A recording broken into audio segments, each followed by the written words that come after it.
નમસ્કાર મિત્રો, હું મનોજ રામૌલિક. આજનો વિષય છે વિવિધ સ્પર્ધાત્મક પરીક્ષામાં પૂછવામાં આવતા ગુજરાતી સાહિત્યના પ્રશ્નો. એની અંદર આપણે ભાગ 2 પ્રશ્ન 51 થી 100 જોઈએ. પ્રશ્ન 51. સુપ્રસિદ્ધ કવિ અખાના ગુરુ કોણ હતા? જવાબ ગુરુ બ્રહ્મનાદ. પ્રશ્ન 52. હરિનો માર્ગ છે સુરાનો પદરચના કોની છે? જવાબ કવિ પ્રીતમદાસ.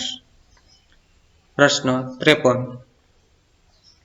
હેમચંદ્રાચાર્ય રચિત સિદ્ધહેમ કઈ ભાષામાં રચાયેલ? જવાબ પ્રાકૃત. પ્રશ્ન 54. કવિ નર્મદને અર્વાચીનમાં આદ્ય એવું કહી કોણે બિરદાવ્યા છે? જવાબ કનૈયાલાલ મુનશી. પ્રશ્ન 55. ગુજરાતી ભાષા માટે સૌપ્રથમ ગુર્જર ભાષા એવો શબ્દ પ્રયોગ કરનાર કોણ છે? જવાબ ભાલણ. પ્રશ્ન 56. સ્વામી દયાનંદ સરસ્વતીએ રચેલા ગ્રંથનું નામ જણાવો.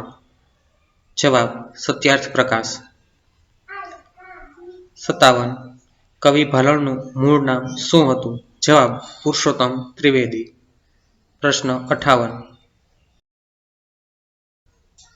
ગાંધીજીએ આનંદશંકર ધ્રુવની કઈ કૃતિને વૃદ્ધપોથી કહી છે? જવાબ હિન્દુ ધર્મની બાળપોથી.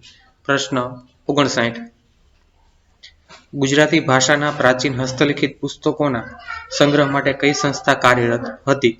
જવાબ ફાર્બસ ગુજરાતી સભા. પ્રશ્ન 60. ગુજરાતી હાસ્ય સાહિત્યના હાસ્ય સમ્રાટનું બિરુદ કોને મળ્યું છે? જવાબ જ્યોતિન્દ્ર દવે. પ્રશ્ન 61. ગુર્જર ભૂ કાવ્યના રચયિતા કોણ છે? જવાબ સુંદરમ. પ્રશ્ન 62. રમણલાલ સોનીનું ગુજરાતી સાહિત્યના કયા ક્ષેત્રમાં પ્રદાન છે? જવાબ બાળ સાહિત્ય. પ્રશ્ન 63. માધવ ક્યાંય નથી મધુવનમાં કૃતિના સર્જક કોણ છે? જવાબ હરીન્દ્ર દવે. પ્રશ્ન 64. ગુજરાતી વર્નાક્યુલર સોસાયટી આજે કયા નામે ઓળખાય છે? જવાબ ગુજરાત વિદ્યાસભા. પ્રશ્ન 65. જય જય ગરવી ગુજરાત કાવ્ય રચના કોની છે? જવાબ કવિ નર્મદ. પ્રશ્ન 66. પ્રબોધ બત્રીસી કૃતિના રચયિતા કોણ છે? જવાબ કવિ માંડણ બંધારો. પ્રશ્ન 67. ગુજરાતી સાહિત્યમાં સોનેટ કાવ્ય રચના વિકસાવવામાં કોનો વિશેષ ફાળો છે? જવાબ બળવંતરાય ક ઠાકોર. પ્રશ્ન 68. રમણલાલ નીલકંઠનું તખ્તા લાયકી ધરાવતું કયું નાટક છે? જવાબ રાયનો પર્વત. પ્રશ્ન 69. રવિશંકર મહારાજના જીવન પર આધારિત પુસ્તકનું નામ શું છે? જવાબ માણસાઈના દીવા. પ્રશ્ન 70. શેષ, દ્વિરેફ અને શેરવિહારી જેવા ઉપનામો કયા લેખકના છે? જવાબ રામનારાયણ વી પાઠક. પ્રશ્ન 71. સિંહને શસ્ત્ર શા, વીરને મૃત્યુ શા આ પંક્તિ કયા કવિની છે? જવાબ કવિ નાનાલાલ. પ્રશ્ન 72. સ્વામી આનંદના ઉત્તમ લખાણોનું સંકલન કયા પુસ્તકમાં થયેલું છે? જવાબ ધરતીની આરતી. પ્રશ્ન 73. રાયનો પર્વતના લેખક કોણ છે? જવાબ રમણલાલ નીલકંઠ. પ્રશ્ન 74. ઇંગ્લેન્ડમાં જનાર સૌપ્રથમ ગુજરાતી સાહિત્યકાર કોણ હતા? જવાબ મહિપતરામ નીલકંઠ. પ્રશ્ન 75. ગુજરાતી સાહિત્ય પરિષદનું મુખપત્ર કયું છે? જવાબ પરબ. પ્રશ્ન 76. કનૈયાલાલ મુનશીની રૂઢિભંજક વિચારધારા કયા સામાજિક નાટકમાં પ્રગટે છે? જવાબ કાકાની શશી. પ્રશ્ન 77. રણજીતરામ બાવાભાઈ મહેતાને નામે કઈ સંસ્થા દ્વારા રણજીતરામ સુવર્ણચંદ્રક આપવામાં આવે છે? જવાબ ગુજરાત સાહિત્ય સભા. પ્રશ્ન 78. ભાવનગરના કયા દીવાનને લોકો આજે પણ તેની તીક્ષ્ણ બુદ્ધિ પ્રતિભા અને લોકોપયોગી કાર્યને કારણે યાદ કરે છે? જવાબ પ્રભાશંકર પટણી.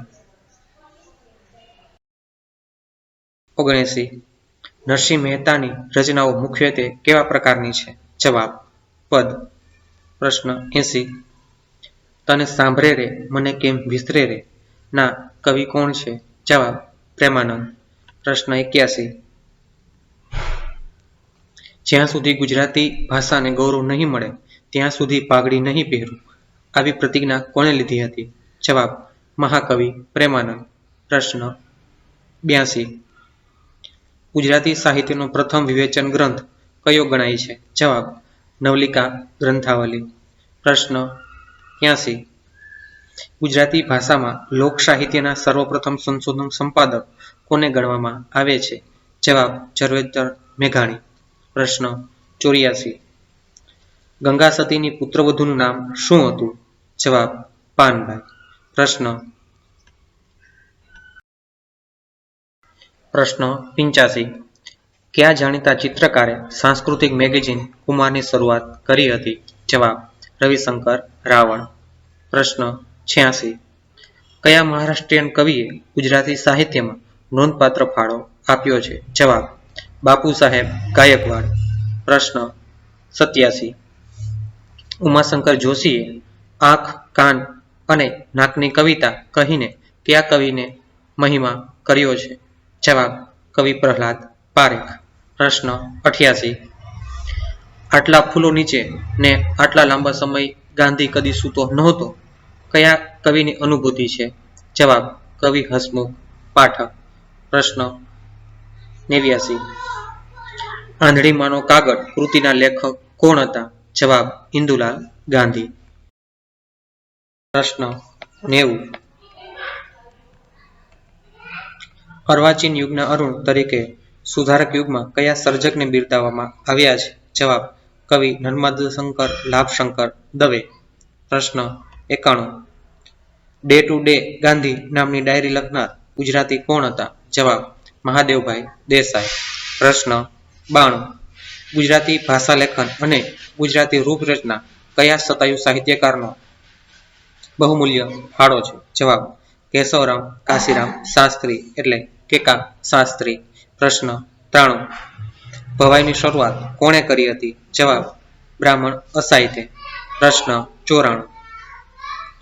ગુજરાતી ભાષાની પ્રથમ આત્મકથા કોણે લખી? જવાબ નર્મદ. પ્રશ્ન 95. ગુજરાતી ભાષાની કઈ શૈલી માત્ર નાનાલાલ કવિ પૂરતી જ મર્યાદિત રહી? જવાબ ડોલન શૈલી. પ્રશ્ન 96. ગુજરાતી ભાષાના પ્રાચીન હસ્તલિખિત પુસ્તકના સંગ્રહ માટે કઈ સંસ્થા કાર્યરત હતી? જવાબ ફાર્બસ ગુજરાતી સભા. પ્રશ્ન 97. ગોવર્ધન રામે પોતાની પુત્રીનું ચરિત્ર કયા પુસ્તકમાં આલેખ્યું છે? જવાબ લીલાવતી જીવનકલા. પ્રશ્ન 98. જ્ઞાની કવિ અખાનું જન્મસ્થળ કયું છે? જવાબ જેતલપુર. પ્રશ્ન 99. ત્રિભુવન દીપક પ્રબંધના કવિનું નામ જણાવો. જવાબ જયશંકર સુરી. પ્રશ્ન 100. રમણલાલ વ દેસાઈનો જન્મ ક્યાં થયો હતો? જવાબ સિનોર. ત્રણમાં ગુજરાતી સાહિત્યના 101 થી 150 પ્રશ્ન રહેશે. આભાર મિત્રો.